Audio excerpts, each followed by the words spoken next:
paz do Senhor, meus irmãos. Podeis vos assentar. Quero agradecer a Deus pelo privilégio de nesta noite poder cultuar com os irmãos, dar glórias, louvores e adoração ao nome de nosso Senhor e Salvador Jesus Cristo, aquele que vive e reina para sempre. Dou graças a Deus pela vida do pastor desta igreja, pastor Newton, também pastor Lediel. Não os conhecia, conheço o Rodrigo, já esteve na nossa igreja onde meu pai pastoreia no Paraná, pastor Antônio Domingos dos Santos, por 29 anos, Assembleia de Deus de Guarapuava, no Paraná, e esteve também conosco na nossa igreja em Atlanta. E eu sei, como pastor de igreja, como é às vezes a gente entregar o púlpito para alguém que a gente não conhece, mas eu creio que o Espírito de Deus está neste lugar. Deus não nos reúne em vão, e pela misericórdia de Deus, nos últimos 16 anos, estou com a minha família, minha esposa, meus filhos, na cidade de Atlanta, pastoreando a igreja do Senhor Jesus Cristo. Eu vou gastar uns 2-3 minutos para falar um pouquinho desta obra, porque foi algo tremendo. Meu pai estava em uma reunião do Elades, reunião do Elades aqui em Santa Catarina, se eu não me engano em Florianópolis, há quase 20 anos atrás, quando Deus deu a ele a visão desse ministério internacional, fazer a obra do Senhor fora do Brasil, alcançando brasileiros que haviam imigrado e também os nativos de alguns lugares. Começou pelos Estados Unidos, porque tenho 4 irmãs, sou o único filho homem, e das 4, 2 moram lá, uma há 18, outra há 20 anos. Então Deus colocou no coração dele de começar um ministério chamado Ministério Semeadores de Boas Novas. E ali pastor Antônio Domingos, com a sua idade já, sem falar inglês, sem recursos, sem condições, vai para os Estados Unidos e começa aquela obra que Deus abençoou, era um plano de Deus. Hoje a igreja está em Portugal, está na Espanha, está na Inglaterra, está na Suíça, está na Alemanha. Nós estamos envolvidos e comprometidos com a obra missionária. A nossa igreja local em Atlanta, eu estava ouvindo aqui o pastor falando da 13ª conferência missionária, e participe, irmão, porque é uma coisa maravilhosa. A nossa igreja local hoje tem um trabalho extenso de missões. Nós estamos hoje no Malawi, com 50 igrejas no Malawi, 36 em Moçambique, escola em Guiné-Bissau, escola em Moçambique, igreja em Cuba, igreja na Venezuela. Deus tem nos levado para muitos lugares para fazer aquilo que vocês fazem aqui, que é proclamar o nome de Jesus Cristo como nosso Senhor e Salvador. E eu vim agora ao Brasil para estar na próxima semana num congresso de missões em Guarapuava, participando ali. Todos os anos tem um congresso internacional de missões também, e depois vamos estar em um outro congresso na igreja de um amigo em São Paulo, e depois nós voltamos ali para seguir fazendo o trabalho de Deus. Eu sou um pastor que corri muito do ministério, não queria saber de ministério, pois quando nasci há 48 anos atrás, meu pai já era um pastor tempo integral, ele está há 52 anos no ministério, e eu não queria o ministério para mim. Eu fui para outra área profissional, sou professor, concursado no meu estado na época, e tocando a minha vida. E um dia eu passei na casa dele, ele havia plantado a igreja de Atlanta fazia 1 ano, e eu disse para ele que eu ia lá trazer uma palavra, porque Deus havia feito uma mudança na minha vida, o Espírito de Deus tinha feito uma transformação muito grande no meu coração, e as minhas irmãs me propuseram para ir ali nas férias da universidade, então trazer uma palavra. E quando eu chego de frente com meu pai e falo para ele que ia para lá, ele disse: olha, você não vai lá trazer uma palavra, não, você vai ser o pastor da igreja. E eu dei uma risada muito grande, 2 passos para trás, e ele então disse: eu não estou falando para você, meu filho, como pai, eu estou falando como pastor e profeta de Deus. O Deus que eu sirvo nunca me enganou, e ele me mostrou você pastoreando lá. Eu disse: então, se é Deus, ele vai fazer, E eu havia feito uma oração algum tempo atrás, muito simples, dizendo: Deus, eu não vou correr mais, se o Senhor tem, o Senhor faz, o Senhor é o dono da obra, é o Senhor que chama. E no dia seguinte, eu voltei na casa dele, dizendo que eu iria, e a história é muito longa, eu não vou tomar tempo contando a minha história, porque eu quero falar um pouquinho para você do que nós viemos aqui fazer nesta noite, que é cultuar o nome de Jesus Cristo, amém? Mas pela graça, misericórdia e favor de Deus, assumimos aquela igreja ali, que já estava plantada, reunia 12 irmãos naquele tempo, quando vinham todos, e hoje nós reunimos já mais de 600 pessoas, é uma das maiores igrejas da região. Plantamos igreja em Orlando, plantamos igreja em Palm Coast, plantamos igreja em Seattle, e Deus tem nos levado para muitos lugares para fazer a obra dele, amém? Abram as vossas Bíblias, por gentileza, no Evangelho de Jesus Cristo, segundo escreveu São Mateus, capítulo 26, eu vou ler a mesma palavra que foi lido aqui na leitura oficial nesta noite. É o mesmo texto, mas eu vou ler no Evangelho de Mateus, o capítulo de número 26, e eu vou ler do versículo 36 até o versículo de número 46. Acompanhe na sua Bíblia, por gentileza, a leitura da palavra de Deus. É um culto de ceia do Senhor. Eu gosto muito de todos os cultos da igreja, quando a gente pode se reunir como igreja, adorar o nome do Senhor Jesus.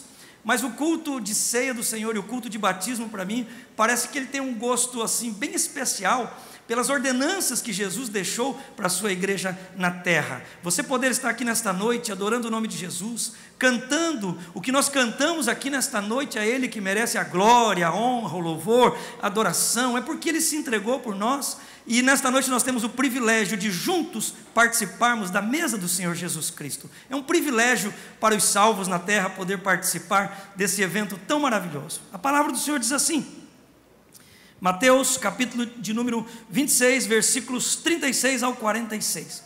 Então Jesus foi com seus discípulos para um lugar chamado Getsêmani e lhes disse: sentem-se aqui enquanto vou ali orar.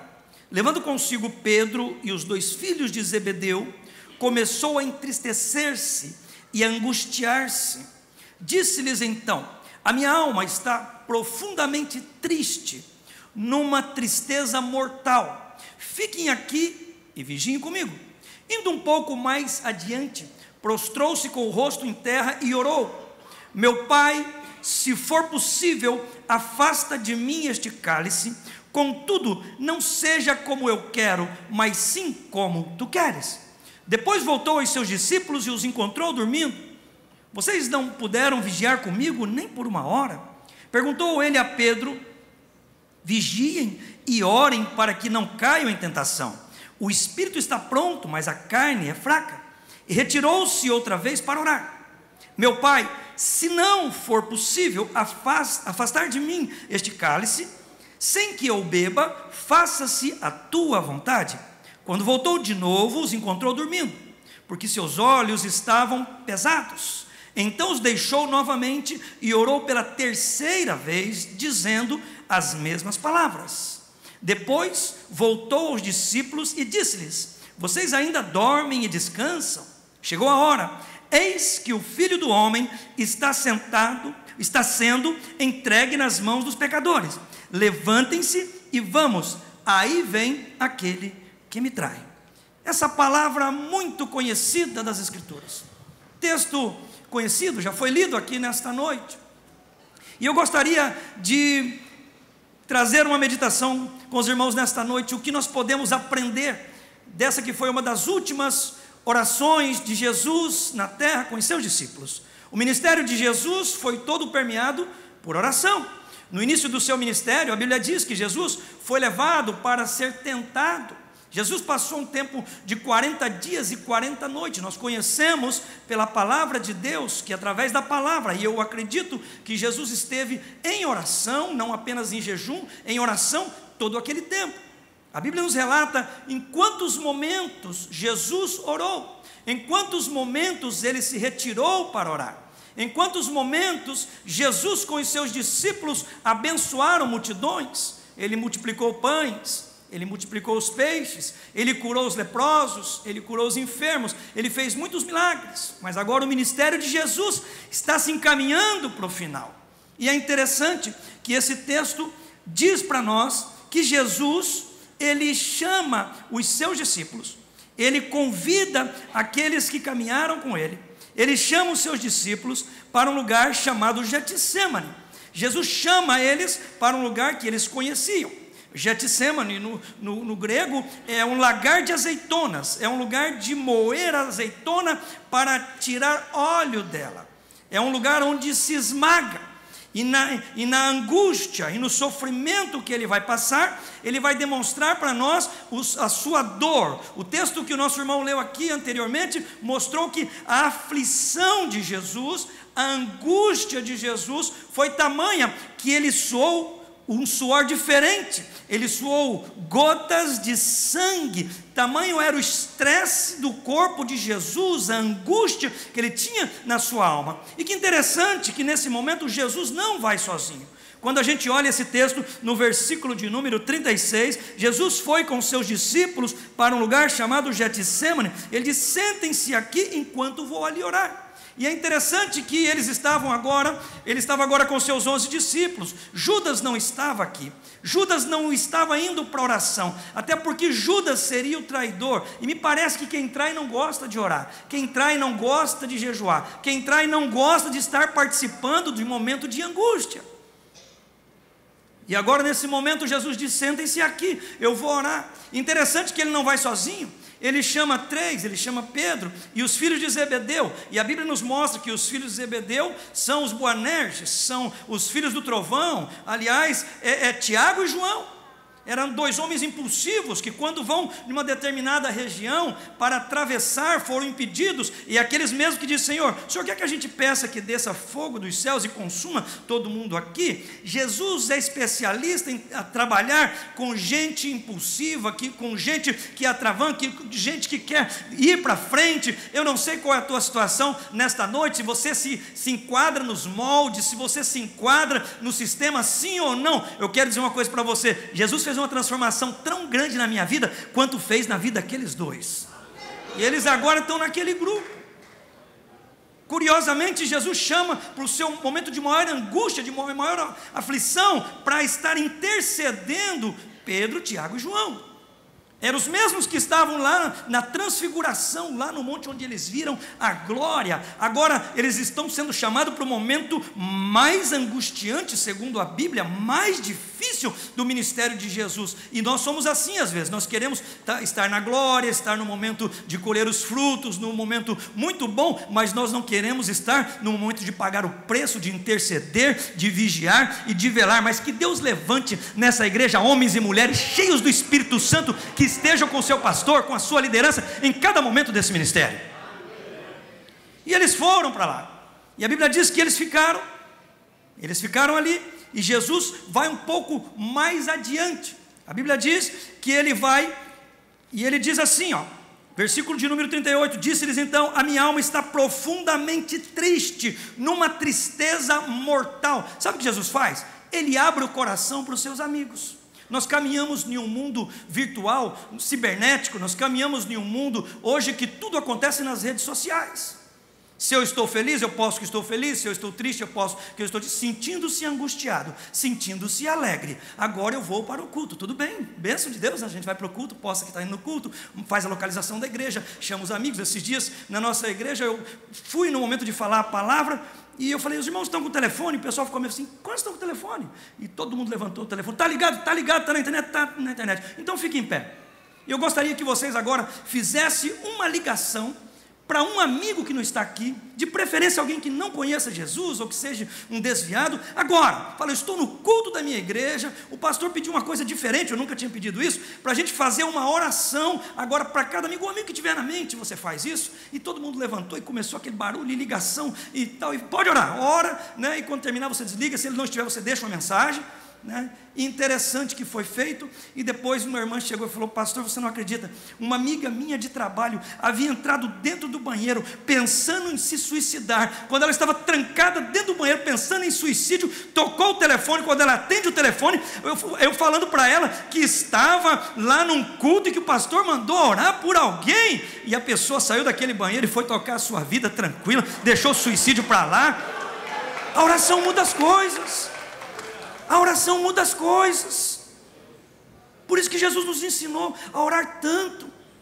Por isso que Ele leva os seus discípulos para a oração. Agora, no momento mais difícil, mais terrível, Ele mostra, e Ele abre o coração. Interessante que Jesus não quis estar sozinho. Nós somos seres sociais, não fomos criados para nos isolar. Nós fomos criados para viver em comunidade. Quando alguém começar a se isolar perto de você, não quer atender ligação, não quer sair para lugar nenhum, comece a prestar atenção. Essa é a área do Dr. Rodrigo aí. É alguma coisa de depressão que está começando. E tem gente que pensa que isso não acontece com crente. Isso é bobagem. Acontece sim, nós somos seres humanos, falhos, fracos, suscetíveis ao erro. Enquanto estivermos nessa terra, não somos perfeitos não. Perfeito é o nosso Senhor e Salvador Jesus Cristo. Nós estamos caminhando num mundo difícil, mas Ele garantiu que estaria conosco todos os dias, até a consumação dos séculos. E nesta noite Ele está aqui, porque Ele está sendo adorado no meio do seu povo. Ele está aqui. Se você é espiritual, você sente a presença de Jesus.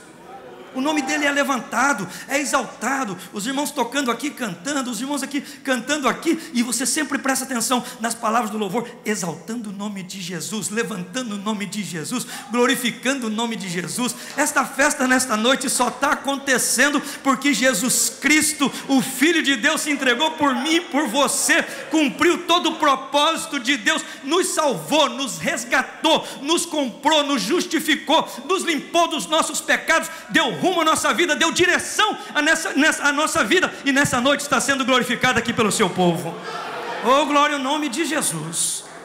Glória a Deus. Que interessante. Abriu o coração para o seu amigo, está angustiado. Você tem um homem de Deus, uma mulher de Deus perto de você, abre o coração. Você imagina Jesus dizendo: gente, eu estou triste. Olha só, Jesus, hein, que foi lá, levantou a filha de Jairo, que foi lá, curou aquela mulher, curou aqueles leprosos. Quanta gente, quantos milagres os discípulos viram, quanta força, quanto poder, quanta autoridade contra os demônios.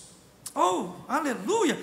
E agora Jesus está passando um momento aqui difícil. Ele diz assim, ó: a minha alma está sentindo uma angústia, uma tristeza mortal. Fiquem aqui, vigiem comigo. Ele vai mais à frente. Ele vai mais à frente, um pouco mais adiante. Prostrou-se, essa palavra prostrou-se aqui é aterrissar, é se lançar como morto.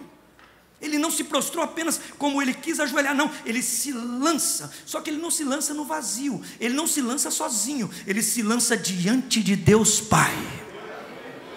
Ei, as coisas estão difíceis, está complicada a situação, você está vivendo talvez um tempo de desafio, de angústia. Saiba de uma coisa: aquele que prometeu é fiel para cumprir. Se lance diante de Deus. O coração quebrantado e contrito não será desprezado pelo Senhor. Ele é o nosso pastor. Foi cantado aqui nessa noite que Ele é o nosso pastor. Ele nos guia, Ele nos dirige. Oh, glória ao nome de Jesus. Aleluia. Oh, glória. Aleluia. Espírito Santo está aqui nessa noite. Aleluia. Oh, glorificado é o nome de Jesus. Você veio nesta noite para ser encorajado por Deus, sabe? Deixa eu dizer uma palavra profética para você. Não chegou o fim da sua caminhada. Algumas pessoas aqui, bem poucas, não tem mais que 3 pessoas aqui nesta noite, que estão querendo colocar fim à sua caminhada. Deixa eu dizer para você, debaixo da autoridade do Espírito de Deus, hoje é um dia de renovo, de recomeço para você, e você vai ver isso nos próximos dias. Oh, louvado é o nome de Jesus. É o tempo de renovar as forças. É o tempo de se lançar diante de Jesus, do Senhor, do nosso Deus. O texto diz que indo um pouco mais adiante, ele se prostrou com o rosto em terra, orou, oração de Jesus assim, ó: meu pai. Esse pai aqui é Abba, é papai, é paizinho. Só chama de papai quem tem intimidade. Eu apertei a mão do pastor de longe, porque eu não conheço, é a primeira vez que nos vemos, e ainda fiquei sabendo que é o presidente da convenção aqui.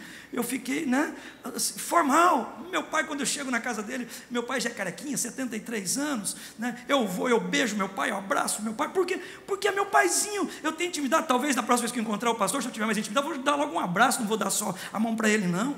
Tem gente cumprimentando Deus de longe assim, ó, como eu cumprimentei o pastor hoje aqui nesta noite. Não, ele é papai, ele é nosso pai, ele quer ouvir você de perto, ele quer estar com você de perto. Jesus tinha intimidade, papai, e ele faz um pedido da sua alma, porque ele sabe a situação, a circunstância, o desafio que ele está para enfrentar. Eu não sei como será a sua segunda-feira, o seu domingo, a continuação da sua semana, no seu trabalho, no lugar que você estuda, na sua família, eu não sei, mas tem uma coisa: se você puder chamar Deus de papai, as coisas vão ser diferentes para você. Oh, glória a Jesus. Se possível, afasta de mim este cálice, contudo não seja como eu quero, mas sim como tu queres. Sabe qual é o nosso problema? O nosso problema é que a gente ora querendo que Deus faça a nossa vontade. A gente coloca um projeto e começa a orar, faz campanha, Deus abençoa aqui, Deus faz aqui. Eu não estou dizendo que tem nada de errado com as campanhas que você faz, eu também faço, né? Propósito com Deus eu vou. Só que o problema nosso é que na maioria das vezes nós queremos que Deus venha para o nosso projeto, nós não queremos ir para o projeto de Deus. Ei, se nós chamamos Deus de Pai, nós devemos aprender com Jesus. Olha, se possível, afasta de mim. Ele sabia que o cálice seria o peso do seu pecado, do seu pecado, do seu pecado, do seu pecado. Você que está assistindo, do seu pecado, do meu, da humanidade inteira. Ele sabia que Deus viraria as costas para ele naquele momento angustiante, onde ele levaria todo o peso, todo o preço do nosso pecado para nos remir, para nos redimir, para nos salvar de uma vez por todas. Oh, aleluia, aleluia. Era algo difícil. Nenhum outro ser humano, por mais justo que fosse, poderia fazer. Ele era o único que podia fazer. Agora tem um detalhezinho: contudo não seja como eu quero, mas sim como tu queres. É a maneira de orar. Oh Deus, faça a tua vontade na minha vida. O Senhor não é meu empregado para fazer a minha vontade. O Senhor não é obrigado. Tem gente que ainda vai assim, pastor. Às vezes a gente assiste alguns programas, Deus tem que fazer, porque se Deus não fizer, porque se você fizer isso, Deus não tem que fazer nada, irmãos. Deus não deve nada para homem nenhum. É o soberano Rei do universo, Criador de todas as coisas, conhece toda a estrutura que o homem não conhece. A Bíblia diz que dentro dos bilhões, trilhões, quadrilhões de estrelas, Ele chama cada uma pelo nome, todas elas se apresentam diante dEle, porque Ele é o Senhor do universo, é o Senhor da nossa vida. Aleluia, aleluia, aleluia. Esse é o Senhor que nós servimos. Oh, faça como tu queres. Talvez nessa noite, se você mudar a sua oração, oh Deus, eu tenho orado, tenho até forçado um pouquinho a barra, mas faça a tua vontade na minha vida, faça a tua vontade no meu projeto, faça a tua vontade no meu plano. Aliás, Senhor, não me deixe sair fora do plano pelo qual e para o qual eu fui criado, porque cada um de nós temos um plano que Deus traçou para nós. Claro que sim. Se você encontrou a salvação, se você é filho de Deus, claro que tem um plano. Mas ninguém me vê. Deus te vê. Mas ninguém me valoriza. Deus te valoriza. E precisa alguém te valorizar se Deus está te valorizando? Mas eu não tenho liberdade para trabalhar. Como que não? Eu não sei quantos habitantes tem. 600 mil habitantes aqui? Alguém me fala? Quanto? 350. Eu estou confundindo com o Joinville. 350 mil habitantes. Eu fiquei sabendo que essa igreja é uma igreja muito forte, que tem muito membro, muita gente, mas não tem 350 mil membros ainda, pastor, tem? Não tem ainda. Então tem campo missionário. Com quem você trabalha? Com quem você estuda? Na tua família todos já ouviram a palavra de Deus através do teu testemunho, através da tua pregação, através da tua diligência, através do teu convite, através do teu cuidado, através do teu amor? Todo mundo já ouviu? Será que não tem campo mesmo? Será que o pastor vai ficar triste, nervoso, se amanhã fizer uma fila ali e não couber de gente para querer entrar aqui para dentro da igreja? Olha, alguém falou para mim e eu quero, vai ter que fazer 3, 4 cultos aqui, 5 cultos no domingo, colocar o pessoal para trabalhar aqui. Sabe por quê? Porque você vai estar trabalhando e as almas vão conhecer Jesus. A salvação que você tem está disponível de graça para todo mundo, meu irmão. Oh meu Deus, aleluia. Depois voltou aos seus discípulos e os encontrou dormindo. Ele diz: vocês não puderam vigiar comigo nem por uma hora. Mas veja que amigos. Gente, você tem amigo assim? Que quando você tem dinheiro para pagar um churrasco, lá no Paraná é churrasco, aqui também deve ser churrasco, aquele chimarrão com aquele mate bem bom, né? Aquela festa todo fim de semana e tudo, de repente as coisas não vão tão bem, uma doença ou desemprego, eu não sei como está a situação, e parece que os amigos mesmos de verdade, parece que resta o pastor que pode orar por você, alguém que pode visitar você, né? Parece que esses amigos somem nessa hora. E no momento mais angustiante, Jesus chamou a elite do time dele, os 3 ali que participaram de milagres, viram transfiguração, olha, estão vendo tanta coisa, e agora eles encontrou dormindo. Vocês não podem vigiar comigo nem por uma hora, perguntou ele a Pedro. E por que Jesus vai perguntar para Pedro? Interessante que Jesus pergunta para Pedro. Será que porque Pedro era o líder, talvez, natural dos discípulos, pelo seu temperamento, colérico, sanguíneo? Talvez. Mas é interessante que você vê que eles estão dormindo de novo. Jesus volta e pergunta de novo, e Jesus vai, pela terceira vez eles estão dormindo de novo. E se você olhar esse capítulo com calma, lá em cima, nos versículos anteriores, você vai ver que Jesus já tinha previsto uma coisa: Pedro, antes que o galo cante, 3 vezes você vai me negar. Talvez se ele tivesse dormido só uma vez, teria negado só 2. Eu não sei, não posso garantir para você, porque Jesus fala aqui, quer ver o que está no texto? Depois voltou seus discípulos, encontrou dormindo. Vocês não puderam vigiar comigo nem por 1 hora? Perguntou ele a Pedro. Vigiem e orem, para que não caia em tentação. O espírito está pronto, a carne é fraca. Esse carne é fraca, lá no textinho original, está dizendo: a nossa carne está doente, a nossa carne está decaída, a nossa carne não quer coisas de Deus. Sabe aquele dia que o pastor anuncia que vai ter o congresso de missões, ou vai ter o culto do Senhor, você começa a se arrumar, as coisas não dão certo, o menino não acha roupa, e quem tem criança aqui sabe disso, né? Principalmente quando estão pequenos. Os meus agora estão grandes. Meu filho tem 18 anos, minha filha tem 14 anos, já se arruma sozinho, já pode dirigir sozinho. Na América você dirige com 15, 16 anos já sozinho, tranquilo. Mas e quando você tem os meninos pequenos, e começa aquela, parece que no dia de ir para o culto, é o culto, e a gente como pastor às vezes fica olhando, se você ainda tem visitante, aqui é uma igreja grande, né, mas a nossa igreja lá, era uma igreja bem pequena. Deus foi nos dar um crescimento agora de 5 anos para cá, ali durante 10, 11 anos, cavando pedra, limpando casa. Eu não fui com o salário da igreja, não fui com o salário da missão, né? Eu conto isso como testemunho. A gente foi para o que desse e viesse, limpar casas. Fiquei 4 anos na limpeza de casa. Eu nunca tinha levantado uma palha dentro de casa. Eu tenho 4 irmãs mais a minha mãe, 5 mulheres dentro de casa. Eu tinha feito o que dentro de casa? É nada, nem arrumar minha cama. E a primeira vez que me ligaram, disseram: o que você está fazendo aí, meu filho? Limpando casa. Não acredito. Começaram a dar risada em casa. Minhas irmãs então começaram a tirar, como diz a moçada, onda de mim, né? Agora você vai aprender. E eu e a esposa fomos 4, 5 casas todo dia. E eu fiquei só 4 anos. A minha pena foi só 4 anos. Ela ficou 8 anos. Depois de 4 anos estava trabalhando, o telefone tocava: pastor, pode ajudar a gente aqui? Pode ajudar a gente ali? E a dinâmica da vida da Igreja da América é um pouquinho diferente daqui. Para ir no médico chama o pastor, para ir no departamento não sei aonde chama o pastor, para ir não sei aonde chama o pastor, e tudo chama o pastor. E a gente, olha, eu estou trabalhando, irmã, e foi. E de repente vamos ter que parar para atender essa obra.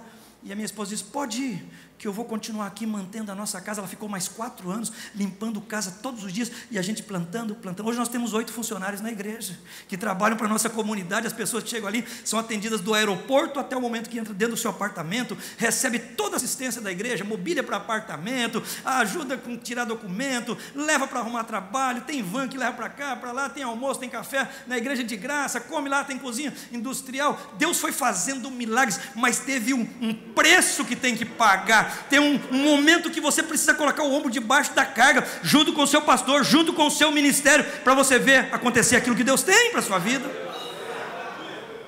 Oh, louvado o nome de Jesus. Glória a Jesus. Retirou-se outra vez para orar: meu pai.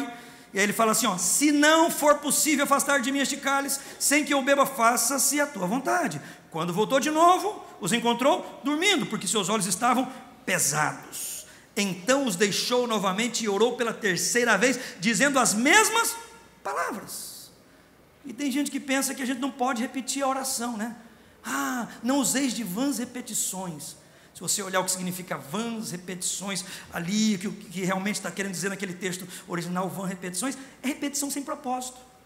Você coloca uma oração diante de Deus, nem você quer, nem você sabe por quê. Você está pedindo oração hoje aqui, faz um bilhetinho no grupo de oração do WhatsApp, na semana que vem você já esqueceu, sabe por quê? Porque não era importante. Mas aquilo que é importante, aquilo que é crucial, aquilo que é primeiro, aquilo que você precisa, realmente você não esquece, e não tem problema repetir não. Jesus repetiu 3 vezes essas mesmas palavras. Agora sabe o que eu aprendo com Jesus? Obediência e submissão. Pai, todavia, não faça a minha, mas seja feita a tua vontade. Obediência, submissão, obediência, submissão, obediência, submissão, nos leva a cumprir o propósito que Deus tem para cada um de nós. Oh, glória ao nome de Jesus. É difícil a gente obedecer no começo, mas depois a gente aprende. Aprende sim. Quer ver? Você vai indo rápido, está dizendo 40 por hora, e você quer passar sempre a 60. Deixa parar uma autoridade e te dar uma multa aí. Eu não sei quanto é a multa aqui, né? Sei lá, ninguém quer saber de multa aqui, né? Sei, R$200, não sei, R$300 de multa. Fala, sangue de Jesus tem poder, olha aqui que eu fui multado. Tá, mas era quanto por hora? 40 por hora, você estava quanto? 60, você está errado. Você está errado. A autoridade está ali para cumprir o papel dela, você está errado. E nós queremos às vezes que Deus nos abençoe estando com as coisas desorganizadas. Deus não abençoa bagunça. Lembra da palavra? Põe a tua casa em ordem, porque morrerás e não viverás. Até para morrer tem que estar organizado. Ninguém aqui vai morrer, não estou profetizando que ninguém vai morrer não. Vai viver bastante até a vinda de Jesus. Aliás, Jesus está voltando para nos arrebatar. Em nome de Jesus nós vamos subir. Mas seja obediente à palavra de Deus. A gente aprende isso com Jesus. E quando voltou de novo, os encontrou dormindo. Seus olhos estavam pesados, eles estavam cansados, os discípulos estavam estressados, eles estavam acompanhando, eles tinham saído do culto de ceia. Se você olhar o texto, eles tinham saído do culto de ceia. Eu não sei o que você vai enfrentar quando sair daqui hoje, mas tem uma coisa: olha para Jesus, olha para a graça dele, olha para o poder dele, e ele estará com você, te dando vitória pela oração e pela obediência a Deus. Oh, glória a Jesus, glória a Jesus. Depois voltou e lhes disse: vocês ainda dormem e descansam? Chegou a hora. Eis que o Filho do Homem está sendo entregue na mão dos pecadores. Levantem-se e vamos. Aí vem aquele que me trai. Jesus sabia que tinha chegado o seu momento, mas a persistência na oração, a persistência em obedecer, fez com que ele cumprisse todo o plano, todo o propósito que Deus tinha para ele. Só estamos aqui nesta noite, nessa reunião tão bonita, tão espiritual, tão abençoada, porque Jesus foi obediente. Se coloque em pé, por gentileza, com a permissão do seu pastor. Glória a Jesus, glória a Jesus, glória a Jesus.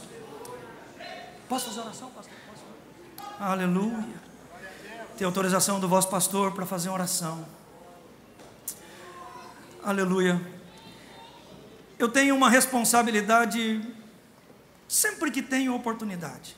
Eu vi que todo mundo aqui já é da casa. Eu vi, o pastor fez a apresentação. Todo mundo, estamos em irmãos. Mas eu tenho essa responsabilidade, como servo de Deus, nesta noite te oportunizar. Se você está distante, se você está afastado, afastada da casa do Pai, mas você deseja reconciliar-se com Jesus Cristo, aquele que no jardim do Getsêmani cumpriu, obedeceu e depois foi à cruz para se entregar como sacrifício vivo a Deus e nos remir e nos salvar e nos comprou para si como um povo seu, um povo especial, um povo zeloso e de boas obras. Nós somos propriedades de Deus, porque Jesus Cristo comprou a nossa vida na cruz do Calvário. E eu gostaria de oportunizar você, se houver entre nós alguém que está sentindo que está distante, que está afastado, e você quer reconciliar-se, porque mais do que parecer-se com crente, ou de ser considerado crente, você quer ser salvo, você quer ir no arrebatamento da igreja, você não quer perder o seu tempo na terra. Então eu quero dar oportunidade para você. Se tem alguém nessa condição, nesta noite, que deseja reconciliar-se com os céus, com Jesus Cristo, aonde você está, se você deseja fazer isso, reconciliar-se com o Senhor, se você se sente afastado, levante a sua mão e mantenha levantado. Se há alguém porventura entre nós, essa é uma responsabilidade que tenho nesta noite e não quero deixar passar. Quero oportunizar você, nesta noite. Se tem alguém que deseja reconciliar-se com Jesus, você está se sentindo afastado, não interessa se tem alguém do seu lado olhando, se não tem, é você e Deus, meu irmão. É entre você e Deus, é você e Ele. Se tem alguém nesta noite, levante a sua mão e nós vamos orar junto com você e por você, em nome de Jesus. Aleluia, aleluia, aleluia, glória a Deus. Há porventura alguém? Aleluia, está bem. tirei de mim a responsabilidade. Eu quero nesse momento fazer uma oração com você, para que Deus cumpra o plano dele sobre a tua vida, o propósito dele. A minha agenda foi mudada. A minha agenda foi mudada 16 anos atrás. Eu tinha feito um plano de carreira para mim, eu estava já encaminhado naquilo que eu planejei para a minha vida, e Deus mudou tudo. Fui para um país que eu não falava a língua, eu não tinha o documento da nação, foi uma coisa tremenda, mudou tudo, só tem um detalhe: Deus cuidou de cada detalhe que você possa imaginar. Até esse momento Ele tem nos surpreendido cada dia, porque Ele é poderoso e fiel para cumprir a sua palavra. Então eu quero orar por você, onde você está. Não vou te chamar para vir aqui na frente, onde você está, coloque a mão sobre o seu coração, se você quer receber essa oração, para que Ele cumpra o plano, a palavra que já foi liberada. Você já recebeu palavras de Deus e vai caminhando e parece que nada acontece. Ei, deixa eu dizer para você, ore para que Deus cumpra o projeto e o plano dele. Você que veio hoje pensando em parar, hoje é o reinício da sua caminhada, e o nome de Deus vai ser glorificado sobre a sua vida, sobre a sua casa, sobre a sua família, pela sua obediência a Deus. Pai, em nome de Jesus, eu oro nesta noite agradecido, Senhor, por esta tremenda oportunidade. A tua igreja aqui reunida, oh Senhor, em volta da sua mesa, para participar desse momento tão maravilhoso, tão espiritual, tão solene, que o Senhor mesmo estabeleceu. Obrigado, Jesus, por essas vidas que se congregam neste lugar, esse povo que é teu, meu Senhor. Faça milagre, Senhor, nesta casa, faça milagre nesta família. Essa pessoa que está com a mão sobre o coração nesse momento, pedindo ao Senhor que cumpra o seu plano, o seu propósito, restabeleça, oriente, confirme, faça o teu querer, dê as condições, os recursos, mostra, Senhor, revela para a glória do teu nome, meu Deus. Eu oro, Senhor, pela liderança dessa igreja. Humildemente eu oro por esse pastor que está aqui, teu servo, pastor Nilton, todo o ministério, todas as igrejas, Senhor, desse estado, que estão debaixo da responsabilidade do teu filho, dele sempre a direção, o discernimento, a sabedoria. Que a tua igreja avance nesse estado de maneira poderosa e gloriosa, triunfante como a noiva do Cordeiro. Em nome de Jesus te louvamos, bendizemos e agradecemos. Amém. Amém, Senhor. Deus abençoe os irmãos, em nome de Jesus.